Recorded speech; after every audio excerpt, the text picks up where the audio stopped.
कुछ वायरल हुई तो कही हा वो कलाकार था, अगला से गलती हो गया, हम लोग मैनेज कर लिए, अगला बोल दिया कि हाँ मेरे से गलती हो गया। अब वो चीज के लेकर इंग्लिश जन लोग सिखावत रही तारा मारे के चाहते हमने नहीं, हमारा कलाकार के प्रति सम्मान है। अगला अगर गलती करके माफी मांग लिया तो उससे बड़ा अच्छा हो जूता ना चला बिल्कुल। हम युवराज सुधीर भी ऐसे बोले, बस एक बार मैंने फोन किया, हमारे बहुत बहुत मैं धन्यवाद करना चाहूंगी, मैं भूल गई हमारे शेरे बिहार युवराज सुधीर सिंह भैया का, चंदन यादव जी का, बिकू जी का, सब लोगों ने मेरा साथ दिया। इसके लिए जीवन भर आप सबका आभारी रहूंगा, क्योंकि यही 2-3 मुझे ऐसे मिले इस इंडस्ट्री में तो मुझे बोले कोनो टेंशन मत लिए, हमने के बानी जाए, हमारा बड़ा अच्छा लगा। ऐसे आप लोग यूट्यूब के माध्यम से आप लोग जरूर डालो जाए चीज के कि हम बहुत बहुत आभारी बनी युवराज सुधीर भैया के। कल के मात्र 24 घंटा का समय था बबुनी, और सब वहाँ के आशीर्वाद से, आप सबके आशीर्वाद से, आप सबके प्रेम से हम फिर से आप सबके बीच में मानी। काफी ज्यादा टेंशन में हो गए नहीं है हम, लेकिन गीते गवाने में वायरल भेल बा, कुछ और ही नहीं ना वायरल भेल, हो गई तो हो गई। आए मेजर दीजिएगा, बुरा तो हमको लगा रहा है। अरे पूरा गांव भर में लड्डू बटवा दो, हमारे विजय सिंह जी तहार फोन कहू बार नहीं लगा, बड़ा अपन मानत रहनी है, 57 दिन खातिर हम लोग फोन नहीं ना ना ना। अरे पूरा गांव भर में लड्डू बटवा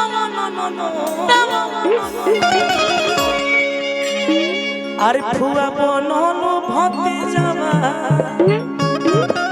खेला बनलो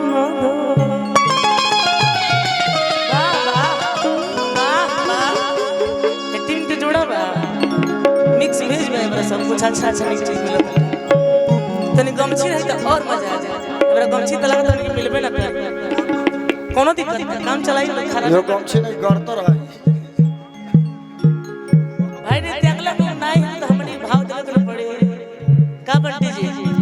चश्मा नहीं खिल गोले बराबर दे मत रखे गोर पोछला से आहा अरे खेलावा न दो माइक पूरा गांव भर में लड्डू अरे बटवा न दो तनी तनी साथ दे दे आप लोग। अब फुआ बनल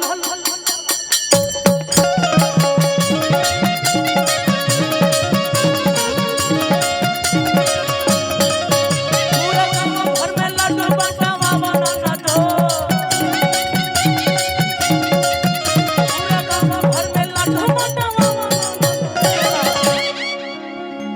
फुआ बनल भतीजा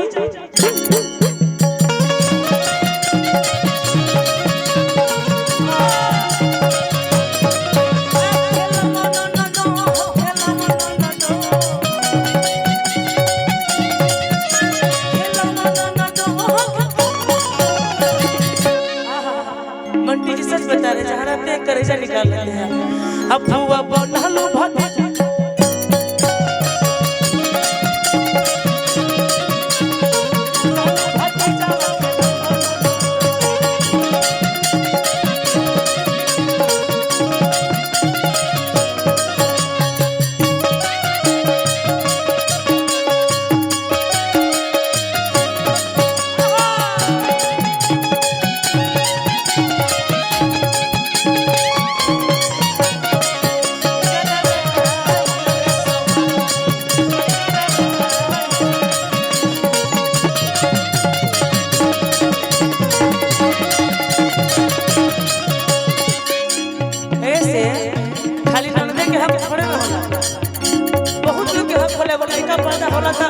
कई को रिश्ता जुड़ जाला,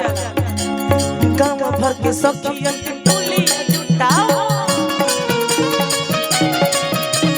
सोहर का भावे खाती अम्मा के गांव भर के सखियन के टोली जुटाओ, सोहर का भावे खाती अम्मा के बोलाओ।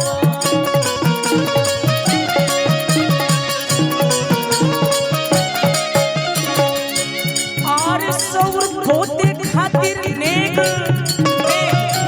नेक बाबू नेक नेक आरे सौर पोते खातिर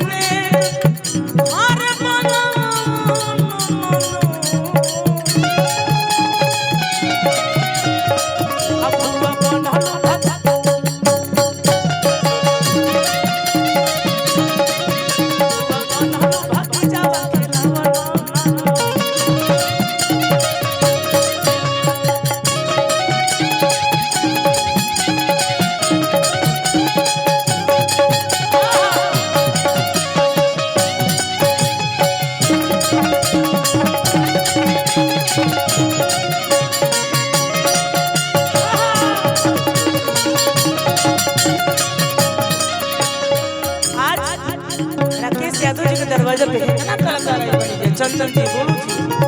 तमाम कलाकार ब्रिजेश हमारे मित्र सब के जुटल बा। तो कहा था लास्ट में मुहावा देखा वो सब पे खोले के केवा आसु भागी नया गाना में गुजरती लिपारे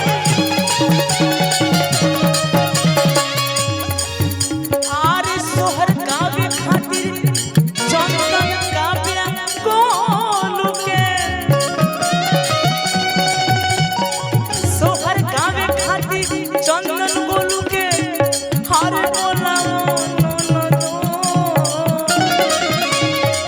हुड़का बाजार खातिर अंदीप के बोला लास्ट